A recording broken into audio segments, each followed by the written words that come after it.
tidak ada siswa nakal itu. Yang ada itu adalah siswa banyak akal. Nah, itu bagaimana, Mas Dar? Assalamualaikum warahmatullahi wabarakatuh. Selamat sore. Hari ini kita bersama narasumber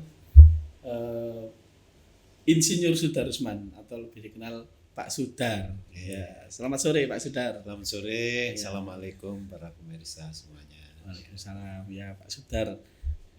Gimana kabarnya Pak? Alhamdulillah. Jadi ini kebenaran lebih banyak memikirkan sedikit-sedikit tentang pendidikan kan mau Hardiknas. Iya, malah lebih banyak Pak yang memikirkan pendidikan. Luar biasa Pak Sudar. Aktivitas hari ini sehari-hari apa? Saya rasa akhir-akhir ini saya kebetulan pimpinan pusat Majelis Jidahun dan PNF kebetulan memberikan kepercayaan saya untuk menjadi bagian dari penjamin mutu ya dan branding sekolah, sehingga kami ditugaskan di beberapa tempat ya di Indonesia, ada di Kalimantan Utara, di Batam, di Sumatera Utara. Bahkan saat ini lagi kembali lagi ke Jawa Timur gitu ya. Berarti kemarin sempat keliling di beberapa tempat gitu. Keliling se-Indonesia hari ini.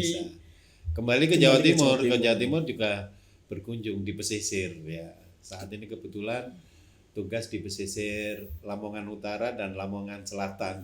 Oh, sedang fokus di daerah Lamongan dan sekitarnya. Oh, itu aktivitasnya apa Ustaz? Ya, melakukan pendampingan, paling tidak Muhammadiyah ingin melihat ya dari dekat bagaimana sih kondisi yang sesungguhnya baik aktivitas, fasilitas maupun manajemen sekolah-sekolah Muhammadiyah.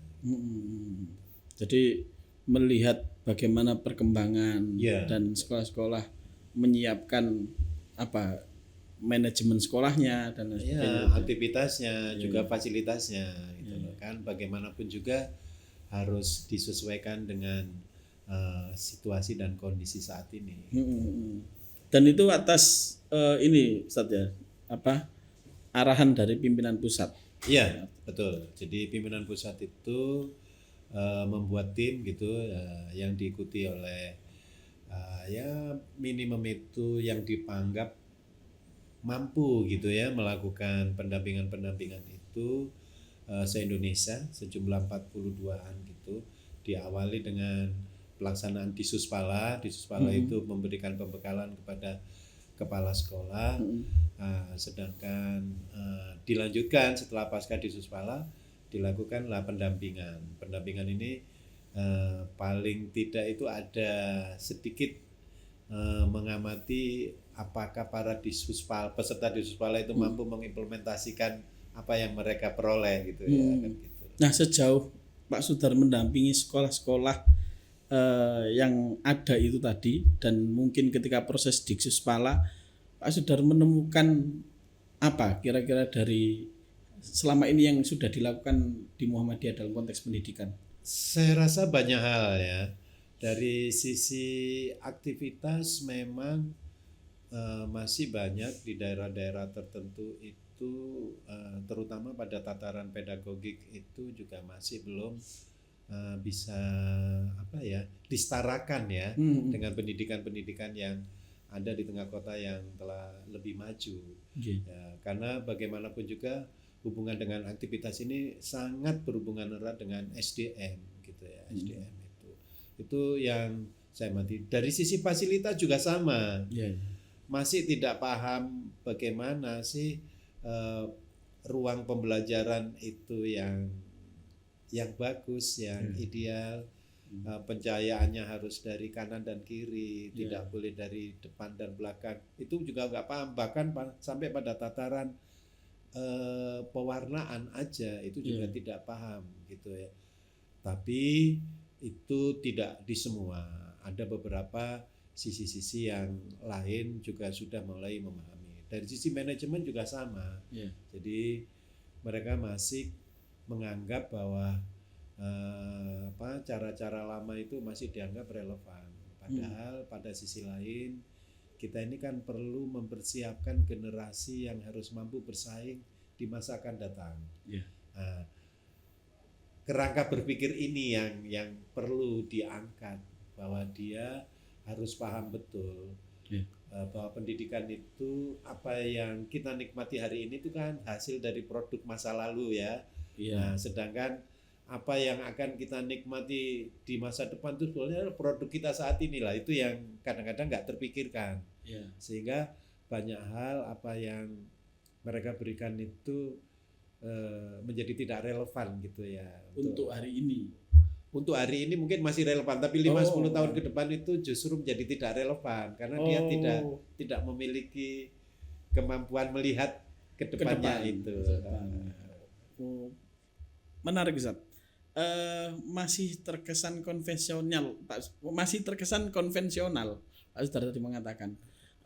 Yang dimaksud masih terkesan konvensional itu bentuknya bagaimana? Saya rasa dia udah bagus ya, menghargai budaya, menghargai kesejarahan, tapi kita perlu paham juga ada sebuah tataran-tataran perkembangan dan percepatan zaman itu terus berkembang, dan kita perlu paham bahwa setiap kesejarahan itu juga memang menghasilkan model pendidikan, tetapi juga kita perlu paham perkembangan zaman juga menentukan pendidikan. Oleh sebab itu kan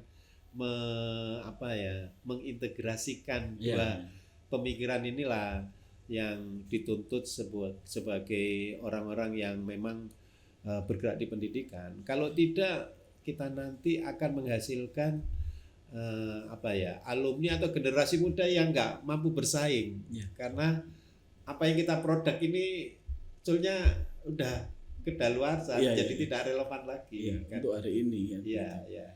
Nah, kalau dulu kita sekolah itu kan ini Pak Sudar, tapi saya tidak tahu ya pada zamannya Pak Sudar apakah terjadi atau tidak, tapi yang jelas di angkatan saya di tahun 2009, 2010 sampai 2000 berapa ya, 2020, 2019 lah atau 18 itu kan ada penjurusan Pak Sudar. Nah, yang hari ini kebetulan beberapa waktu lalu saya membaca beberapa berita bahwa ada yang kebijakan Menteri Pendidikan ingin mengembalikan sistem penjurusan di tingkat SMA terutama begitu. Lah, apakah ini kemudian termasuk salah satu hal yang konvensional atau malah justru ini ada hal yang kemudian positif dalam dunia pendidikan kita? Kembali ya, saya rasa kita tidak bisa meninggalkan kesejarahan. Dari dulu itu sudah ada penjurusan IPA, IPS, bahasa. Bahkan dulu muncul ada istilah A1, A2, A3. Saya kebetulan juga seorang pendidik mulai tahun 80-an. Jadi tahun saya 80. merasakan itu ya, mengajar di A1. A1 itu identik dengan IPA dan sebagainya. Ya, memang menurut saya kalau kita sebagai orang Muslim ya, saya rasa ada pendekatan paradigma yang namanya fitrah based education. Jadi sebenarnya kita perlu paham bahwa setiap orang yang dilahirkan di dunia itu mempunyai fitrah yang Allah sudah sematkan di situ. Justru tugas seorang guru itu adalah menumbuh kembangkan, memberikan kesempatan mereka untuk bisa lebih. Nah, berangkat dari situ kita pasti bicara passion, bicara bakat, minat. Jadi tugas seorang guru itu adalah menumbuhkan passionnya. Nah, untuk menumbuhkan passionnya itu menumbuhkan fitrah, mau tidak mau harus ada spesifikasi, ada penjurusan. Jadi jelas kalau maksud dan tujuan sebuah pendidikan itu membekali mereka untuk sukses di masa akan datang, kita perlu tahu bahwa ada 4 hal di dalam proses pendidikan.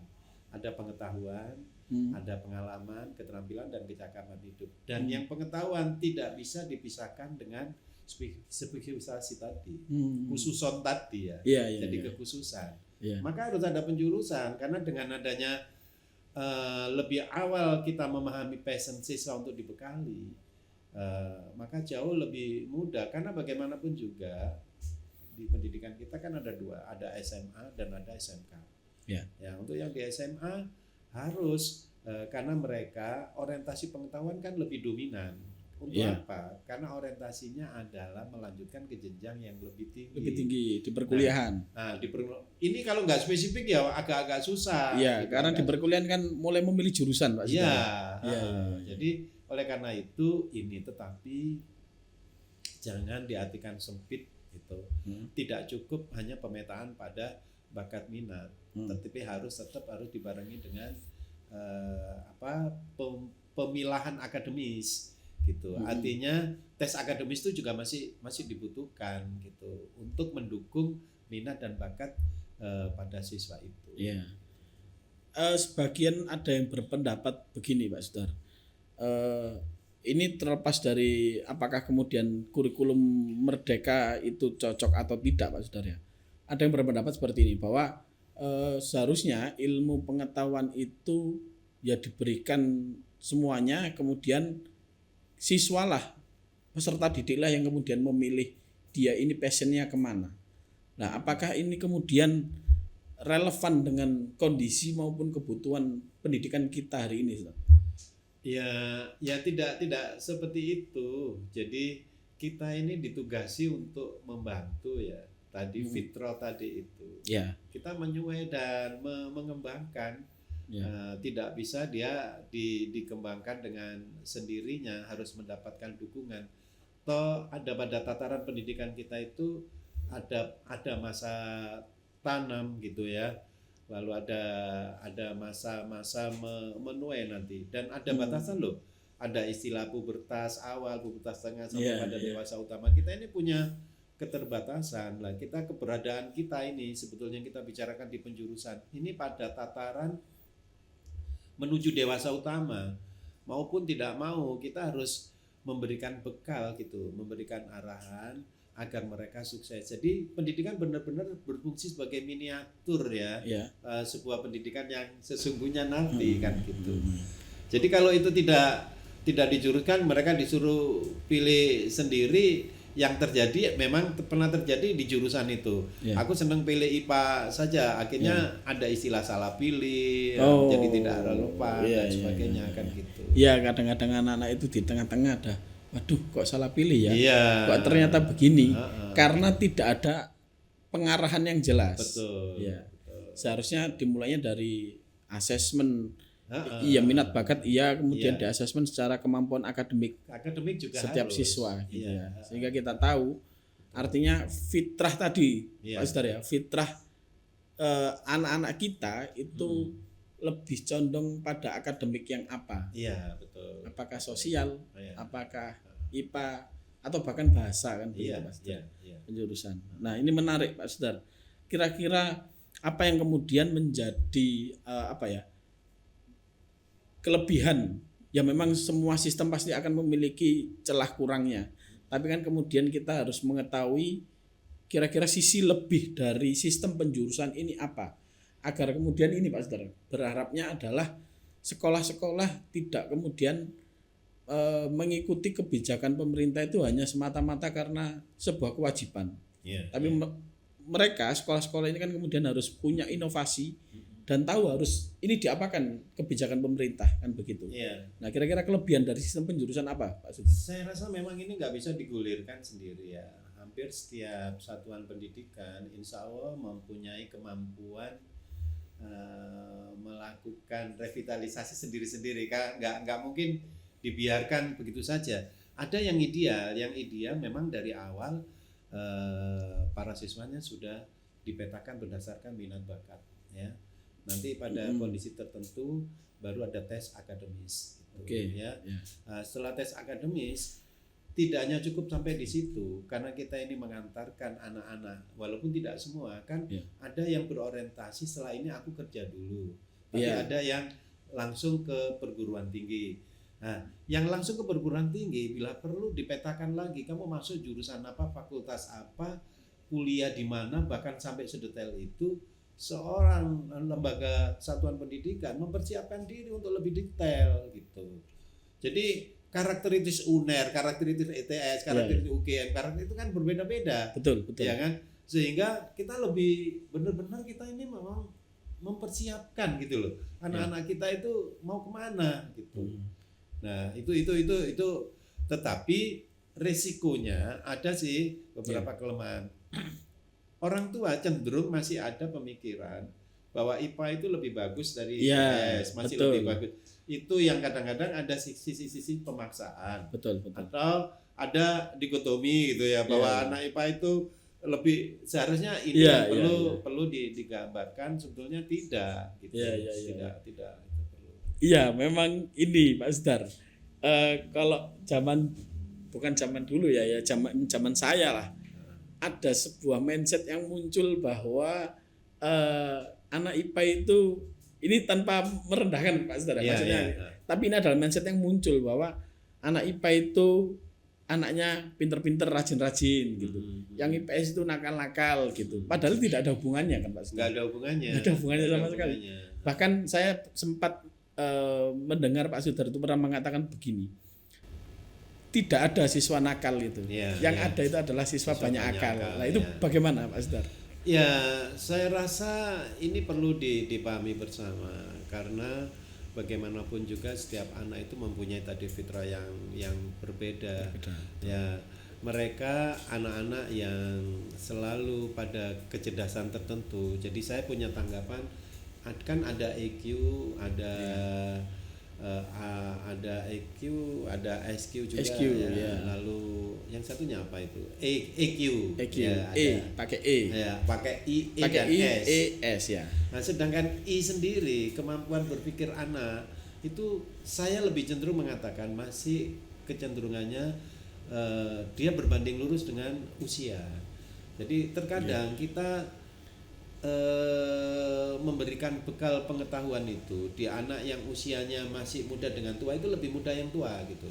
Oleh karena itu kita nggak boleh secara pemikiran. Iya, secara kita pemikiran, tidak boleh menganggap, sedangkan kata-kata nakal, kata-kata apa itu identik dengan ketidakmampuan ini kan gitu.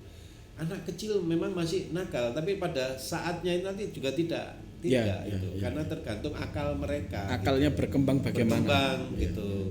Lah, saya kadang-kadang kan mengatakan justru anak-anak dulu yang paling nakal-nakal kita anggap sekarang mereka sukses itu. Kan? Jadi tidak seperti itu. Gitu. Makanya kalau guyonannya anak-anak itu biasanya anak IPA itu ya pinter-pinter akan menjadi pegawai yang sukses gitu. Tapi bosnya nanti anak IPS gitu. Guyonannya anak-anak begitu. Bisa. Bisa karena rasionalisasinya jelas. Karena penggunaan ranah pikir itu, anak-anak merasa pinter itu, IQ yang lebih itu kan hanya mentransfer knowledge. Nah, knowledge itu sering didapat dari mereka suka membaca, mereka suka ini gitu ya. Nah, sedangkan fitrah yang lain itu tidak suka pada transfer ilmu. Aku nek nggak wujud itu nggak suka. Jadi artinya kalau mereka hanya mendapatkan transfer knowledge itu biasanya pola pikirnya selalu rasional gitu. Logika lah yang digunakan. Nah, anak-anak yang A4, A3 atau EPS bahasa ini kan sering dia mendapatkan ilmu gitu ya. Tidak mendapatkan pengetahuan yang terpisah-pisah itu. Dia suka itu kan sukanya pada organisasi, tampil gitu ya, memecahkan problem, sehingga ketika dia dewasa berpikirannya menjadi lateral gitu, yang identik dengan kreativitas, sehingga mereka itu seringkali melakukan banyak hal yang dianggap orang lain nggak mungkin menjadi mungkin gitu. Ya itu terjadinya memang akhirnya jadi bosnya lah, ya kan? Benar. Karena secara logika kok ngelakoni gitu nggak bisa, tetapi bagi anak-anak diterak air tetap berjalan gitu. Apa mana arek Surabaya? Los geradak arek. Begini Pak Sudar, saya itu kadang-kadang juga ada sedikit merenung lah. Jangan-jangan sebenarnya sistem atau kebijakan pendidikan kita itu sudah tepat. Cuman kemudian ada beberapa lembaga pendidikan atau pimpinan-pimpinan sekolah itu kemudian tidak mampu menerjemahkan bagaimana menerapkan sistem pendidikan untuk karakter sekolahnya masing-masing begitu. Jangan-jangan memang itu terjadi. Memang itu yang terjadi. Ini selama Pak Sudar keliling melihatnya ini. Iya betul. Masing-masing satuan pendidikan itu harusnya memiliki karakteristik yang berbeda. tetapi secara realita dia lebih cenderung itu ATM ya, ambil tiru modifikasi. Dan saya rasa itu orang yang tidak punya arah. Saya katakan tadi bahwa pendidikan itu tidak bisa dipisahkan dengan kesejarahan. Artinya dia harus paham betul tentang filosofi dari kenapa sekolah yang mereka pimpin itu ada itu kenapa gitu. Semangat dibangunnya dulu apa? Dari situ itu muncullah, diwujudkan dalam bentuk visi kan. Visi, betul. Lah, bentuk visi ini juga sama. Visi dan misi bukan sesuatu yang statis, sesuatu yang dinamis. Mereka selalu disesuaikan tadi antara kesejarahan dengan zaman kan gitu ya. Menyesuaikan zaman. Betul. Selalu berkembang, tetapi tetap melekat, filosofi nggak bisa hilang. Nah, karena kita contoh pendidikan Muhammadiyah tetaplah menjadi pelajar yang berakhlak mulia untuk siswanya. Tetapi itu kan yang personal, selalu ditumbuhi dengan yang komunal, yang ini selalu berkembang. Apakah lembaganya ini sehingga nanti menjadi ramah anak atau berkarakter global atau apa, ini kan atau yang teknologi berubah. Atau apa? Teknologi ya.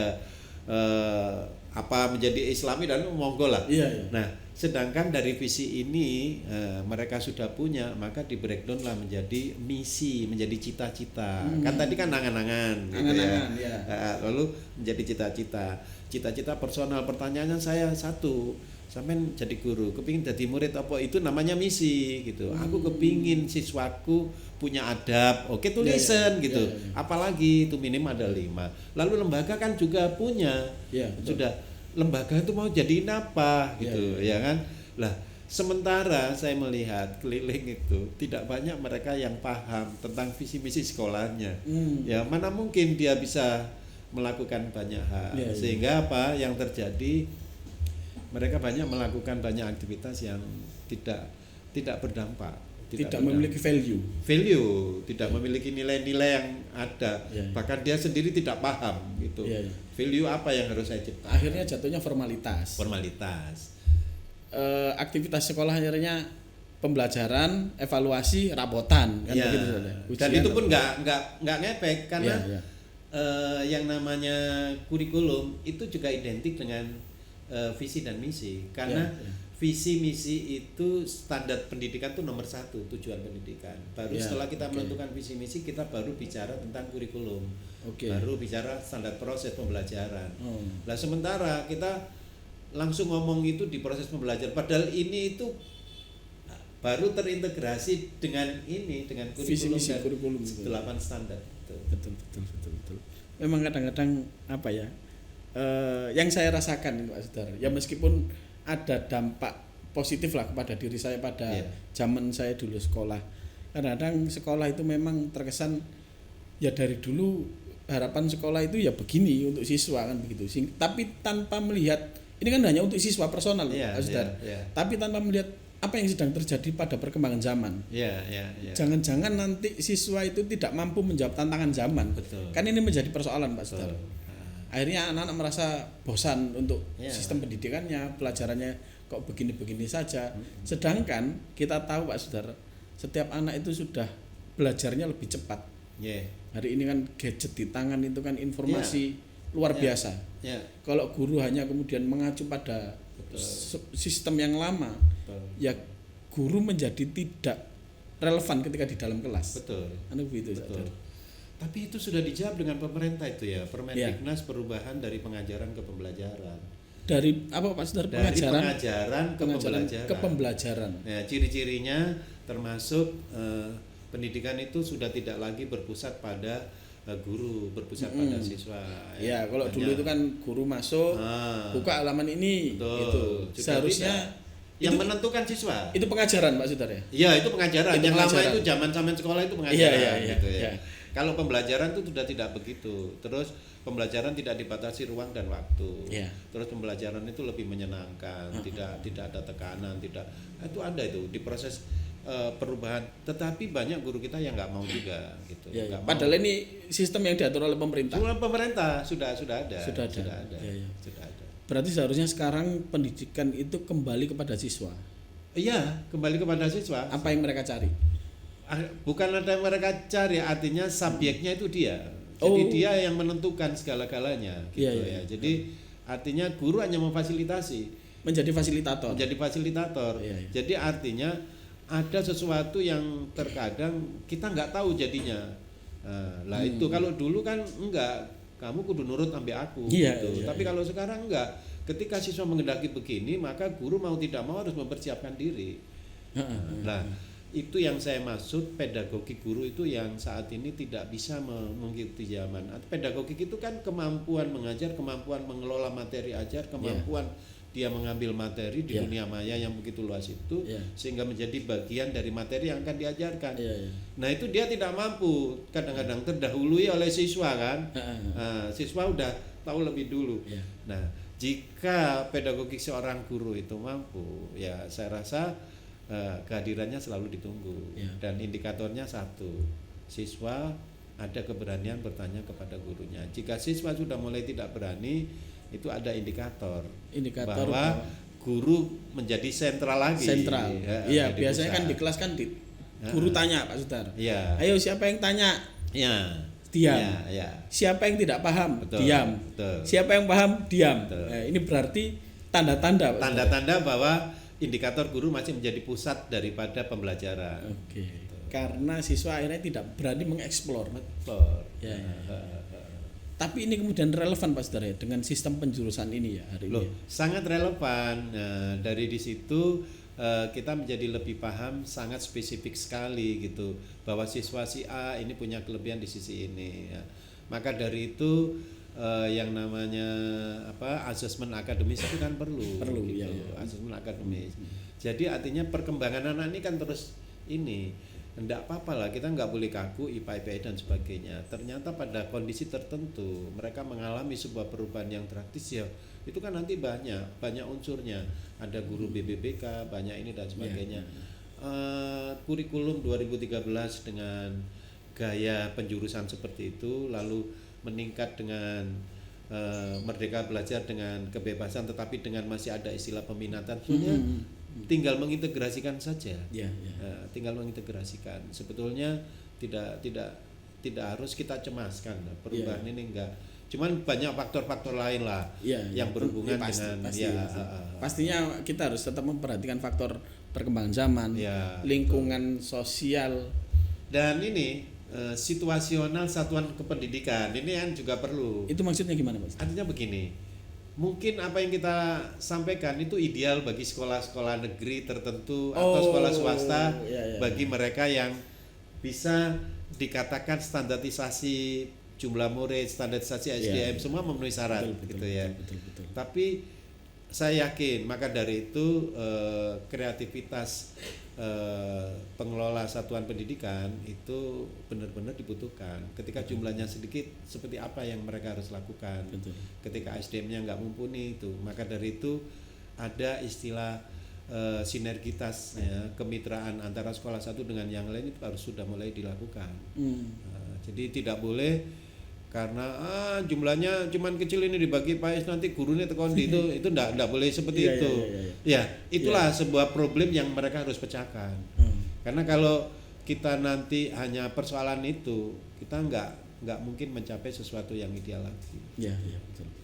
Kembali pada sistem penjurusan Pak Sudar. Jadi saya itu pernah menulis sedikit berpendapat di media di medianya Muhammadiyah sih Pak Sudar. Saya mengemukakan pendapat saya bahwa kenapa sistem pendidikan penjurusan itu kemudian hal yang positif untuk disambut kembali. Karena bagi saya ketika tidak ada penjurusan kemungkinan fokus itu akhirnya tidak ada.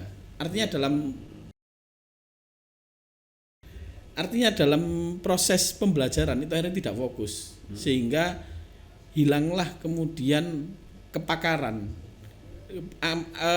Berlangsungnya waktu akhirnya pakar-pakar itu mungkin akhirnya tidak lahir gitu. Karena ketika SMA mereka tidak diajarkan untuk mulai fokus untuk belajar ini begitu. Tapi mereka apapun mereka akan pelajari kan begitu. Gimana Pak Sudar? Jadi kita perlu paham juga lagi-lagi kita harus memilah secepat mungkin relevansi memang penjurusan itu dimiliki oleh anak-anak yang mau melanjutkan ke perguruan tinggi ya. Artinya memang jenjang keilmuan mau tidak mau ada sebuah proses penilaian ya, nggak mungkin lah karena syarat untuk tertentu itu kan kadang-kadang harus punya ijazah, punya ini mau tidak mau. Oleh karena itu kalau toh memang hasilnya ideal mau tidak mau harus ada itu persiapan untuk penjurusan. Tetapi kalau memang dia tidak, dia memilih yang lain, maka opsi-opsi yang lain sehingga ada pembelajaran praksis dalam pengertian itu. Dia harus persentase, kalau istilah saya kan ada 30 70 dan sebagainya. 30%. Kalau memang mereka orientasi aku sementara ini enggak lah, aku tak mau bisnis. Kita ya persiapin gitu. Maka dari itu tataran praksis menjadi peran utama. Ya kan? Dia kan butuh kecakapan yang lebih. Jadi tidak lagi 70-30 tapi menjadi 30-70. Ya. Artinya dia harus merasakan magang gitu. Transfernya kan bukan lagi teori kan, bukan knowledge. Betul. Akhirnya dia harus mendapatkan pengalaman, mendapatkan keterampilan, dan itu butuh fokus. Nah, itu juga butuh fokus. Betapa bagusnya kalau keterampilan, kecakapan itu dan pengalaman ini linear, betul. Linear. Artinya linear, kita harus tahu kan bahwa apa yang mereka inginkan gitu. Tetapi kita perlu paham dia mau kemana. Kalau ke perguruan tinggi ya ini harus 70, iki galake kan gitu. Tapi kalau ini ya ini 30 70 itu saya. Tetapi mungkin ada pendapat-pendapat lain karena bagaimanapun juga jangan sampai ada pepatah bahwa SMK itu juga penyumbang pengangguran terbesar. Sekarang SMA juga pengangguran terbesar. Lalu muncul kemarin SMA ada istilah SMA double track. Itu kan sama toh. Solusinya akhirnya menggunakan istilah praksis itu agar lebih ini gitu. Terakhir Pak Sudar, pesan untuk para pendidik dan sekolah agar memiliki sebuah keunikan dan ciri khas supaya kemudian bisa mendorong fitrah siswa yang bersekolah itu Pak Sudar. Ya, saya rasa tim pendidik ya bersama pimpinannya, kalau memang yayasan yang bentuk yayasan, mau tidak mau mereka harus memiliki kemampuan menengok ke belakang dan jauh melihat ke depan. Artinya agar satuan pendidikan itu menjadi tidak miopis lagi, tidak rabun jauh gitu ya. Jadi dia melakukan sebuah aktivitas yang dangkal. Kenapa saya katakan harus mencari kegiatan yang unik dan menarik, yang terintegrasi dengan visi misi, yang terintegrasi dengan kesejarahan sekolah itu. Jangan angle ATM ambil tiru modifikasi, belum tentu itu menjadi relevan. Belum tentu cocok. Belum tentu cocok. Saya rasa itu. Siap. Oke, terima kasih Pak Sudar sudah menyempatkan waktunya berbincang sedikit, meskipun sebenarnya masih banyak ya yang kita pertanyakan tentang sebenarnya gimana sih Pak pemerintah ini kok ganti-ganti kurikulum, ganti-ganti kebijakan setiap ganti menteri dan sebagainya. Cuman karena keterbatasan waktu Pak Sudar. Nanti kapan-kapan kita akan undang Pak Sudar lagi untuk lebih dalam melihat sistem pendidikan kita ini bagaimana. Karena ini hal yang menarik Pak Sudar gitu. Untuk penutup Pak Sudar, satu kalimat untuk Muhammadiyah Pak Sudar. Ya, saya rasa jangan berhenti untuk berkarya, dan Muhammadiyah sebagai gerakan tidak boleh lagi bersifat statis, harus dinamis. Jangan berhenti untuk berkarya, jangan statis, terus dinamis untuk Muhammadiyah. Terima kasih sekali lagi Pak Sudar, sehat dan semangat, harus keliling Indonesia karena Pak Sudar ini. Terima kasih. Assalamualaikum warahmatullahi wabarakatuh.